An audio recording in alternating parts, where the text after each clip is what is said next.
Another hugely entertaining day of Test match cricket between India and Australia. Right after Christmas, the festivities are more for the bowlers. Australia managing just 195 after Ajinkya Rahane lost his first toss of the series. In response, that wretched number 36 still sticks with India. That's what they are, just for the loss of one wicket, though. They trail by 159. It should make for a fascinating end of day conversation with Akash Chopra and Michael Hussey on ESPN Cricket for Match Day, on a day where 13 batsmen batted and 48 was the highest score on day one of a Boxing Day test, where we think things would get easier for batsman Huss after what we saw in Adelaide with the pink ball, but it wasn't so.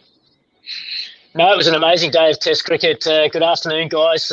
Really enjoyed it. It was great to see a good contest between bat and ball. I did actually go out and have a look at the pitch before play started, and had a chat to the groundsman. He said he'd left 11 millimetres worth of grass on the pitch. And just to put that into context, in Adelaide, there was 8 millimetres of grass. So more grass on this pitch than Adelaide, which was amazing. It was a lot harder as well than I've normally seen on a first day MCG pitch. So it enabled a lot more pace and bounce, and there was certainly some movement all day for the bowlers. So batting did look tough, but I thought the Indians in particular bowled beautifully. Bumrah with the new ball, they were so disciplined and made batting look very difficult for the Australians. And even when the Aussies just managed to get back on top in that middle session, Travis Head and Marnus Labuschagne was putting together a bit of a partnership. They still managed to keep it tight, didn't let the scoreboard get away from them. And once they got that wicket, then suddenly you can go bang, bang and pick up a couple quite quickly. All right. That Akash, you referred to that 11 mm of grass in our previous shows. And it just goes to show, even when India did bat, was a real examination of Shubman Gill in his first half an hour or so in Test match cricket. But you think that day still very much belongs to India in spite of Agarwal's wicket? Without doubt, because if you've lost the toss and you've been asked to field first, it is not easy. Of course, there is 11 mm of grass, but then that also puts Ashwin's performance in perspective. If Adelaide with 8 mm, of course, you would expect at least some amount of spin, maybe. But here on day one, he dismissed 3 top order batsmen. It wasn't that he was actually catching the tail. He actually dismissed the opener, then Steve Smith, the prized wicket, and then Tim Paine, who was the man of the match in the previous game. So Ashwin, of course, bowled beautifully. Debutant Siraj, he bowled well. And a loss of 1 wicket, 36 at the loss of 1 wicket, we would take it without doubt, because Shubman Gill is looking good. He had his moments, and all of us will go through that when the ball is darting around. And the quality of bowling, I think, as much as it was about maybe the pitch darting around and bowling tight lines, lengths, I think the quality of bowling on display throughout, whether it was the short Australian spell or Bumrah, Siraj and Ravichandran Ashwin, they were absolutely top class. Okay, now we are going to talk about the bowling effort from India, but as good as the bowling has been, is this again a continuation of what is a disappointing batting effort for Australia, where there are still a few guys that should be securing a spot, and we still don't have the answer any clearer to that? Once David Warner comes back, who amongst a Burns, a Wade, or a Travis Head would keep his place? This looks like a brittle Australian batting lineup when Steve Smith doesn't fire, doesn't it? Well, yeah, I think they'll be disappointed, and you're right. I think it saved the selectors a very interesting and awkward decision to make. Who were they going to leave out when Warner was fit? But Warner obviously not fit for this Test match, and then there was some COVID restrictions in place as well, so he couldn't play in this Test. But who would? So it's a bit of a bat-off, really, probably between Joe Burns, Matthew Wade, and Travis Head. Whoever can bat the best or get the biggest score might keep their place in the team when Warner comes back. But you're right. When Steve Smith or Marnus Labuschagne don't go big and get that big score, the Australians are looking around going, who's going to get the runs for them? You know, that they're so used to relying on the likes of Warner, Smith, and Labuschagne in the last year or so to score the big runs, and then everyone else just chip in. And it's a hard one to balance, because it didn't look easy for batting out there. I thought the bowling was top quality, and I think Akash makes a great point about Ashwin as well. You can't underestimate the performance of his role in this on today. But yeah, you're right. There's not a lot of confidence, I guess, in the Australian batting order, particularly when someone like Smith goes early. All right, let's talk a bit more about Ashwin. Akash, now he's followed up one strong overseas performance with another, which tends to be the biggest criticism of Ashwin overseas. What is he doing differently for you? Why has he been so much more impactful in the first innings of either Test in this series? See, firstly, in this Test match, I think some amount of credit should also go to Ajinkya Rahane for this early introduction of spin. All of us, at least I can speak for myself, I'll get Has's view as well. I was surprised that on day one in first hour, you're getting Ravichandran Ashwin to bowl when you are having another fast bowler in the ranks who's making his debut. Here comes Ashwin. The ball is shinier and there is the seam is more prominent. He's utilizing the bounce that the surface is offering. Not a lot of sideways movement because like there is 11 of grass, right? So it's not like a rank turner. It's not a spin ready pitch. You have to get that purchase by putting your body behind the ball or the shoulder and the fingers and all of that. So he is asking those probing questions for sure. He does not bowl bad balls, and that's for sure because 350 test wickets don't come if you're bowling too many bad balls. He is very accurate, and he's also exposing. Let me just say that he's also exposing the inability, the technical flaws with regards to playing spin from this current crop of Australian batsmen, barring Smith. Even Manas Labuschagne is also not looking 100% certain against Ravichandran Ashwin. That confidence in defense, where you can defend on a pitch which is not a rank turner, you're not 100% confident. Therefore, you're misreading the length. You're going back to a ball that should be pitched, that should be played through off the front foot, and he's happily exploiting all the chinks in the opposition's armor. I mean, dismissing Smith early, 2 innings in a row at home, is no small feat. Hassan Ashwin seems to be relishing this contest. Just your thoughts on what we're seeing and why we're seeing the best of Ashwin from what you've observed. Well, what I've admired about Ashwin is that he's improved every single time he's come to Australia. I think back to his first 2 tours to Australia, and he didn't perform very well at all. But he's a very good thinking cricketer, and he loves the strategy side of the game. So he's obviously learnt his lessons every single time he's come to Australia and just got better and better and evolved his game. And, you know, he's been very effective in his last couple of times in Australia. It's been great to watch. I've loved watching his different variations. He's kept the batsman guessing all the time.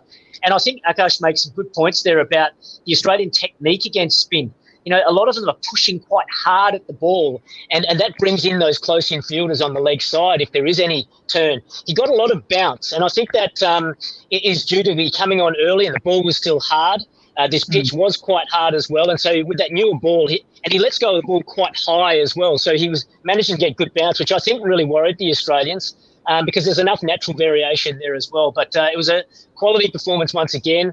He has got a little bit of the wood over Steve Smith in the last few games, and that'll annoy Steve Smith, I know. But it was a strange shot today. He just sort of poked at it, it was almost a bit of catching practice, really, just straight to him. It wasn't the decisive Steve Smith that we're used to seeing against spin. So there's obviously something that he's unsure about when he's facing Ashwin at this stage.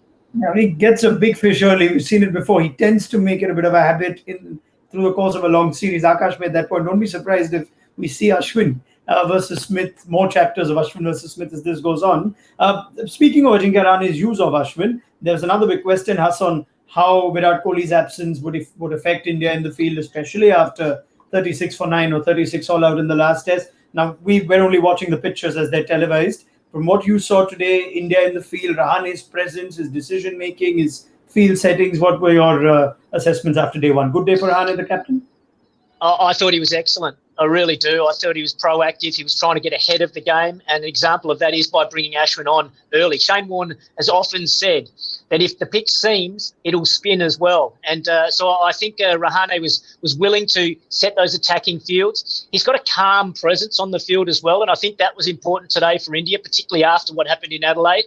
And to be around the group with that sort of calm mentality was going to be important coming into the test. So I think he had a fantastic day. He was well backed up by his bowlers. But all in all, you've got to give him a big tick. I thought he was excellent, yeah. And the changes that he made all seemed to work pretty well.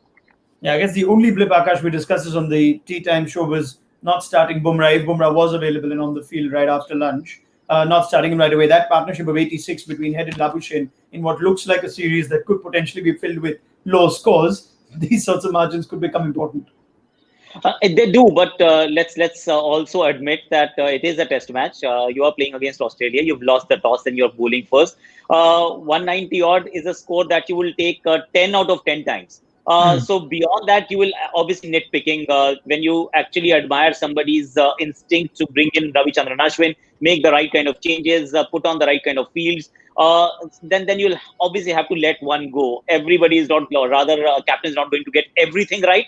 I also felt, and we discussed that, you're absolutely right, Ronak, that you start a new session with the best two bowlers that have bowled in the previous session or throughout the day. And they had to be Jasprit Bumrah and Ravichandran Ashwin. And it was not just about Siraj, actually. Siraj opening that session. Ashwin also bowled only 3 overs and then he was removed.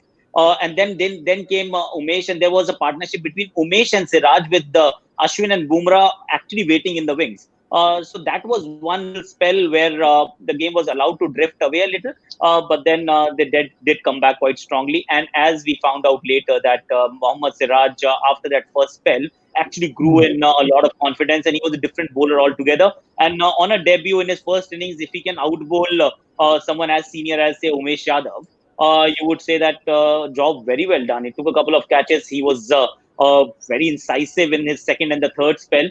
And he was asking all the tough questions at decent pace. So he's actually ticked all the boxes besides that one little spell, and that can happen with the nerves of playing the first test match ever. Yeah, absolutely. Ronak, one point I just wanted to make. Sorry to butt in. I think one thing we learnt as well is the attitude in the field from India was very good today. You think back to Adelaide, where I think they dropped 6 or 7 catches, and it's quite often, fielding is an attitude, and it quite often reflects the attitude of the group. But today, the Indians seem really switched on. They seem really focused. They took all their chances. There were some excellent catches taken today, and that reflects the attitude of the group. So I think also you can give a big tick to Ravi Shastri and Rahane, the captain, by turning it around, getting the team out of that negative frame of mind, getting it back into a positive frame of mind, and a good attitude on the field today. And I think that really showed today as well. I mean, you've got to wonder how much that first catch of Jadeja just set the trend, the way it started for India. But Akash talks about Mohammad Siraj, so let's take your views on it as well. As for a bowler playing in his first test, we thought Shami's loss was going to be a big one. Here comes Siraj, excited to take every review if he must, and managed to get a few important wickets. Labuschagne and Cameron Green, your thoughts on Siraj's first day in Test cricket? I thought he was excellent. And what I loved most about him, he had the biggest smile on his face throughout that whole day in the field. He just loving being out there, loving charging in when he got his opportunity to bowl and giving his best effort. I thought his first spell, he actually composed himself really well, because it's not easy. You're playing your first test in a Boxing Day test at the MCG, huge occasion. And he seemed quite calm and in control of his emotions. Yeah, okay, he maybe could have bowled a little bit better, but his second spell is where he really came into his own, when that ball was a little bit older. And it was interesting, a few of the Indian bowlers, I feel as though they bowl better when the ball gets a bit older. They've, probably a product of being brought up on those flat Indian pitches. Very skillful, swinging the ball late both ways, and as you mentioned, picked up a couple of crucial wickets for India. And you got the feeling there for a while that he was going to get a wicket almost every ball. I really enjoyed, the one I enjoyed the most was probably the Cameron Green wicket. He set him up beautifully. He got a couple of balls to swing away and almost just dragged his head across the crease and then darted that in-swinger back in to get him out LBW. It was a great setup and great execution. So it shows me that he's got a good head on his shoulders, and he just looked like he just loved every minute of out there. It was great to watch. All right, from one debutant to the other, Akash, you would relate to the nerves of opening the batting for India in Australia. And when you see a more experienced partner out in the first over, Shubman Gill's had some examination, 28 not out of 38, couple of lovely boundaries, but a chance that went down in the slips of Manas Labuschagne. Your thoughts on Shubman Gill's little innings this afternoon?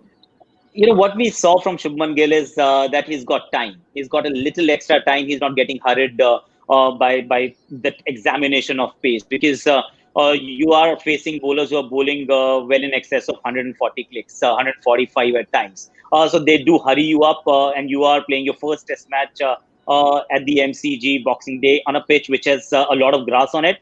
So early doors, you get beaten, that's fine. But what you do afterwards is what makes you or breaks you. And what we saw was that he's got time, that's one. Two, he's got lovely hands and a good temperament as well. He's willing to use his feet against spin. He's very good off the back foot, so that will hold him in good stead whenever you bowl short and give him a little bit of width. He's not someone who just will allow the ball to go to the keeper. He'll actually pounce on them. He'll score runs off them. One pull, even though it was a late decision, but it was good execution because he had time. Once again, his front arm opened up to play that pull shot fairly away from his body. So that was a rapid bouncer, which kept him in two minds, but he got on the better side of it in the end. And he's looked good. He's driven well. He's cutting well. So things are looking good. And he will put pressure on Nathan Lyon. And that's something that will might have actually telling impact on the game from here onwards. Because if Nathan Lyon is allowed to bowl the way Ravichandran Ashwin bowled, not taking anything away from Ashwin. Ashwin was brilliant.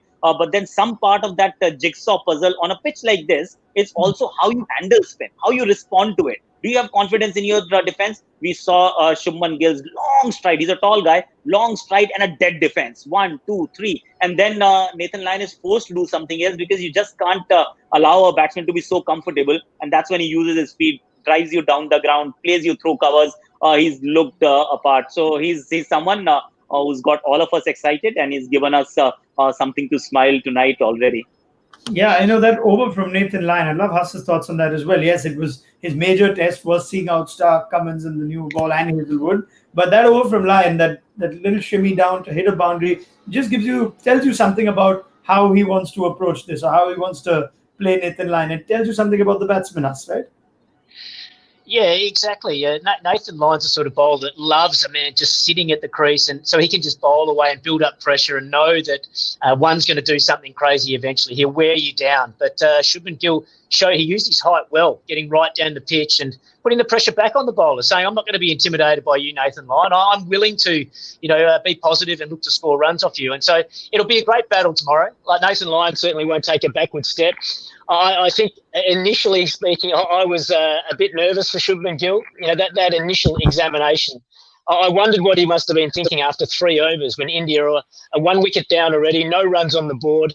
Every single ball was going past the outside edge. It was seaming all over the place. He must have been thinking, this Test cricket's unbelievably tough. It's not what I'm used to in first-class cricket. But he found a way to get through, and I think that was important. And he started to show some class. There were some class shots there.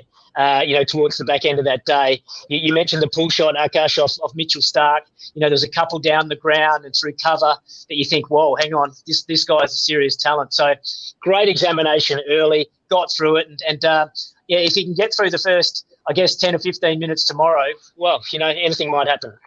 Right. This series is moving at such a rapid pace. We can't help but think about conversations of the rest of the series, even when we're focused on this game.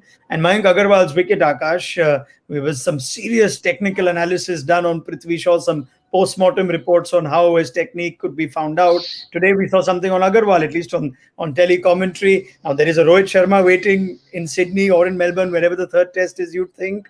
And there would be a close eye on whichever batsman fails. But what you've seen of Agarwal, was there an issue there again in terms of backlift and whatever else that the chit-chat's already begun on? The thing that I hate as a player is the fact that people are waiting for one to fail. So in this case, when we talk about Australia, you talked about Joe Burns, Matthew Wade, or Travis Head. So who's going to be worst of the three? Nobody's actually talking about, because one has to go. Everybody can't go. Two will still be playing even when Warner is back. So two will be secured. It's like one scoring 40 and the other guy getting out for 32.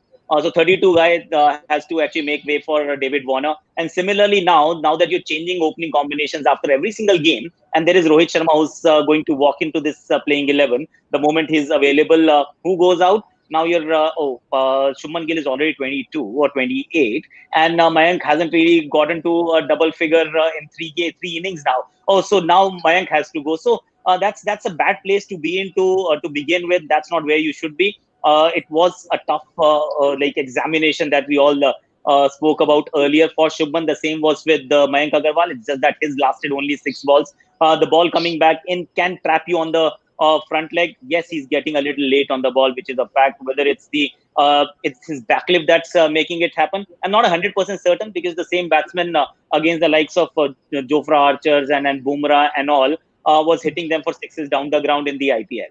So IPL, I understand it's a different sport, or rather it's a different format, but it's still the same ball. It travels the same at the same speed, same Bumrah, same Jofra, same somebody else and they are bowling at 145 clicks, and his bat is coming down at the right time. Currently, he's looking a little late, which is fine, but does it have a lot to do with his, or only to do with his backlip? I'll hold on to my thoughts on that one. He is struggling, which is a fact, but let's be fair, it is not going to be easy for an opener in Australia in these conditions against these bowlers. Now, this Yeah, is a player. give the bowler some credit there, Ronak. I was just That was going a to seriously good Stark over is- from Mitchell yeah, Stark. Stark is- And he can sometimes be criticised for spraying the ball around a bit, Mitchell Stark, but he was right on the spot from ball one, bowling 145 k's per hour, swinging the ball back late. That's going to knock a lot of batsmen over in the first over. So it's very difficult to face. So, for all the people out there that are having a pot shot at Mayank Agarwal, just put yourself in his shoes. That sort of bowling is going to get out a lot of opening batsmen around the world. Yep, absolutely. All right, then I'm going to end this there. That's it. I'm going to give this to Stark and not go too much into poor Mayank Agarwal. We wouldn't have wanted to face that first over from Stark, no matter who you are. Right, advantage India. Then you think at the end of day one, Hasram, whatever you know of this surface now, it looks like a different surface from 2 years back when Mayank Agarwal enjoyed batting in his debut at the MCG. But will the best time to bat come at some point tomorrow? Will this continue to be a fast pitch that will continue to test India's batsmen? What assessments for day two? Yeah, it's an interesting one. I think India will be absolutely delighted with the day today to bowl Australia out after Australia won the toss and decided to bat first and to only be 1 wicket down themselves. They're definitely in front of the game at the moment. Having said that, there's a lot of grass on this pitch, so I'm expecting the ball to still do a fair bit tomorrow. But traditionally speaking, the drop-in pitches here in Melbourne just seem to get better and better the longer the Test match goes. So that also works in the favour of India as well. You wouldn't expect this pitch to break up too much. So even if they have to bat last and chase down the total, there shouldn't be any demons in the pitch. The only X factor is that there's a lot more grass on this pitch, than we've seen in the past. So I would expect some seam movement throughout the whole 5 days. All right. Now, the other question will be, there's no Virat Kohli in this, Akash. If a wicket does fall, you think at some point tomorrow in the early part of the first session, is it Rahane at 4? Is it Vihari at 4? Technically, if you look at the replacements, Jadeja is the player that's come in for Kohli. So who bats at 4 tomorrow? For me, it has to be Ajinkya Rahane. 4 and 5, it doesn't really matter. You're a middle order batsman. You are a middle order batsman. So now, if you have better chances of controlling the game, batting at 4 instead of batting at 5 or 6. So if that spot has opened up, you go at 4. Vihari bats at 5. Pant at 6 and Jadeja at 7. That would be my batting lineup unless something earth-shattering happens tomorrow. And the man for me would be actually Cheteshwar Pujara, because when all this mayhem was happening, the ball was darting around and you couldn't put bat to ball, where Shubman Gill was getting out every single ball. There was a Cheteshwar Pujara who was still grinding it down. He was still just stonewalling the pace attack. And the longer he stays there, the tougher it becomes for the Australian bowlers to now break through. Because even with the grass, the fact is that this is, I see this as still a decent batting surface. It is not a pitch where you should once again be bowled out for like 5 wickets in 40 runs or something. It is not that kind of a surface. You should be able to bat, and if he's there, then he'll wear you down. The ball gets old. Nathan Land gets a little bit neutralized as well. So he holds one end together, and then just let the rest be as they are. So Pujara for me is the key. I love it. There's nothing better than a couple of retired batsmen just saying on a day when 11 wickets fall that this should be better. There should be better to bat on. I just love it. Thank you so much, Akash Chopra, Michael Lassie. Always a pleasure getting your thoughts. Has, we'll see you in a couple of days on our show. Akash, we'll see you tomorrow. So do catch us on ESPN Cricket for Matchday. Viewers in the subcontinent can catch highlights, clips, and all the action as it unfolds on ESPNcricinfo.com as well as the mobile app. And of course, do join us for ESPN Cricket for Matchday live at tea time tomorrow. And we'll keep you posted on how this test match is going. It's been a fascinating first day of play at the MCG.